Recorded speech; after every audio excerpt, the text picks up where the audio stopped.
ಶಿವಮೊಗ್ಗದಲ್ಲಿ ಮತ್ತೆ ಗುಲ್ಬರ್ಗಾದಲ್ಲಿ ಏನು ಸಿಇಟಿ ಪರೀಕ್ಷೆಯನ್ನ ಬರೆಯಕ್ಕೆ ಹೋದಂತ ಬ್ರಾಹ್ಮಣ ವಿದ್ಯಾರ್ಥಿಗಳ ಜಾನುವಾರವನ್ನ ತೆಗೆಸಿ ತುಂಡು ಮಾಡಿ ಅದನ್ನ ರಸ್ತೆಗೆ ಬಿಸಾಕಿದ ಪ್ರಕರಣಕ್ಕೆ ಸಂಬಂಧಿಸಿದಂಗೆ ನಾವು ಇವತ್ತು ಮೈಸೂರಿನಲ್ಲಿ ಪ್ರತಿಭಟನೆಯನ್ನ ಮಾಡಿ ಅದಕ್ಕೆ ಸಂಬಂಧಿಸಿದಂಗೆ ಕೃಷ್ಣರಾಜ ಪೊಲೀಸ್ ಠಾಣೆಯ ವ್ಯಾಪ್ತಿಯ ಒಳಗೆ ದೂರನ್ನು ದಾಖಲಿಸಿದ್ದೀವಿ ಬಂಧುಗಳೇ. ನಮ್ಮ ಜನಿವಾರ ಅನ್ನುವಂಥದ್ದು ನಮಗೆ ಪವಿತ್ರವಾದಂಥ ಒಂದು, ಅದು ನಮ್ಮ ಯಜ್ಞೋಪವೀತ ಅಂತ ಹೇಳ್ತೀವಿ. ಆ ಜನಿವಾರವನ್ನು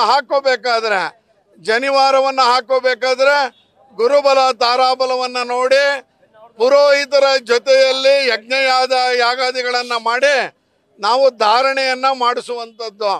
ಆ ರೀತಿಯ ಜನಿವಾರಕ್ಕೆ ಅತ್ಯಂತ ಧಾರ್ಮಿಕ ನಂಬಿಕೆಯನ್ನು ಇಟ್ಕೊಂಡು ನಾವು ಮಾಡ್ತಾ ಇರುವಂಥ ಪ್ರಸಂಗ ಅದು.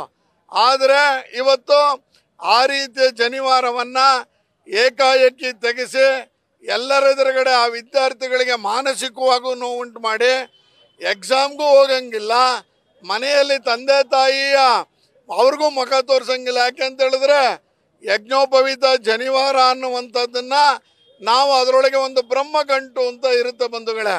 ಅದು ಮೂರಳೆಯ ದಾರ ಅಲ್ಲ.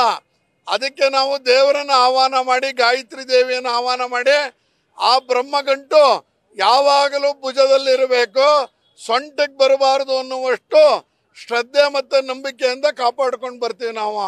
ವಿದ್ಯಾರ್ಥಿಗಳಿಗೆ, ಚಿಕ್ಕ ಮಕ್ಕಳಿಗೆ ಜನಿವಾರ ಹಾಕಿದ್ರೆ ಅವ್ರ ಬನೀನು ಶರ್ಟು ಟಿ ಶರ್ಟು ತೆಗಿಬೇಕಾದ್ರೆ ಜನಿವಾರ ಜೋಪಾನಪ್ಪ, ಅದು ಬಂದ್ಬಿಟ್ರೆ ಇನ್ನೊಂದ್ಸಲ ನಿನಗೆ ಉಪನಯನವನ್ನು ಮಾಡಬೇಕಾಗುತ್ತೆ.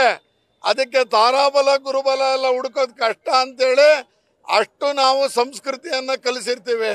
ಆದರೆ ಇವತ್ತಾಗಿದ್ದೇನೋ ಅಲ್ಲಿಯ ಜಿಲ್ಲಾಧಿಕಾರಿಗಳ ಗಮನಕ್ಕೆ ಬಾರದೇನೆ ಯಾರೋ ಅಧಿಕಾರಿಗಳು ಆ ಜನಿವಾರದೊಳಗೆ ಏನೋ ಇದೆ ಅಂತ ಅಂದ್ಕೊಂಡು ಇವತ್ತು ಆ ಜನಿವಾರವನ್ನು ಕಟ್ ಮಾಡಿ ಬಿಸಾಕಿರುವುದರ ವಿರುದ್ಧ ಇವತ್ತು ನಾವು ಹೋರಾಟಕ್ಕೆ ಇಳಿದಿದ್ದೀವಿ.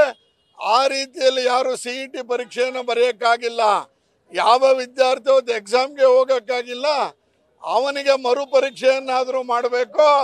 ಅಥವಾ ಆ ವಿದ್ಯಾರ್ಥಿಗೆ ಸರ್ಕಾರದ ಹಣದ ಏನಿದೆ, ಆ ಸ್ಕೂಲ್ ಫೀಸ್ ಏನಿದೆ, ಕಾಲೇಜ್ ಫೀಸ್ ಇದೆ, ಆ ಫೀಸನ್ನು ಕಟ್ಟಿಸ್ಕೊಂಡು ಆ ರೀತಿಯ ವಿದ್ಯಾರ್ಥಿಗಳಿಗೆ ನಾವು ಸರ್ಕಾರಿ ಕಾಲೇಜಿನಲ್ಲಿ ಸೀಟನ್ನು ಒದಗಿಸ್ಬೇಕು ಅಂತ ಆಗ್ರಹಕ್ಕಾಗಿ ಇವತ್ತು ನಾವು ಬಂದಿದ್ದೀವಿ. ಈ ರೀತಿ ನಮ್ಮ ಧಾರ್ಮಿಕ ನಂಬಿಕೆಯ ಮೇಲೆ, ಹಿಂದೂ ಧರ್ಮದ ಮೇಲೆ, ಇದು ಬೇರೆ ಆದರೂ ಅನ್ಯ ಧರ್ಮದವ್ರಿಗೆ ಮಾಡಿದ್ರೆ ಬಿಡ್ತಿದ್ರಾ? ಅವ್ರ ಕತ್ತಲ್ಲೇನು ಇರಲಿಲ್ವಾ? ಅವರ ಮೈ ಮೇಲೆ ಏನು ಬೇರೆ ವಸ್ತ್ರ ಇರಲಿಲ್ವಾ? ನಮ್ಮ ಜನಿವಾರ ಮಾತ್ರ ಕಣ್ಣಿಗೆ ಬಿತ್ತ? ಈ ರೀತಿಯಲ್ಲಿ ಪ್ರಶ್ನೆ ಮಾಡ್ತಾ ಇದು ನಮ್ಮ ನಂಬಿಕೆಯ ಶ್ರದ್ಧೆಯ ಮೇಲೆ ಮಾಡಿರುವ ಗದಾ ಪ್ರಹಾರ. ಆ ಅಧಿಕಾರಿಗಳನ್ನು ಬಂಧಿಸಬೇಕಾಗಿತ್ತು. ಯಾವ ಧಾರ್ಮಿಕ ನಂಬಿಕೆಗೆ ತೇಜೋವಧೆ ಮಾಡಿದರೆ, ನಂಬಿಕೆ ದ್ರೋಹ ಮಾಡಿದರೆ ಆ ಎಲ್ಲ ಅಧಿಕಾರಿಗಳನ್ನ ಬಂಧಿಸಬೇಕು. ಸರ್ಕಾರ ಇವತ್ತು ಕ್ಷಮೆಯಾಚನೆಯನ್ನು ಮಾಡಿಲ್ಲ, ವಿಷಾದ ಅಂತ ಹೇಳ್ಬಿಟ್ಟಿದ್ದಾರೆ. ಕ್ಷಮೆಯಾಚನೆ ಮಾಡಬೇಕಾಗಿತ್ತು.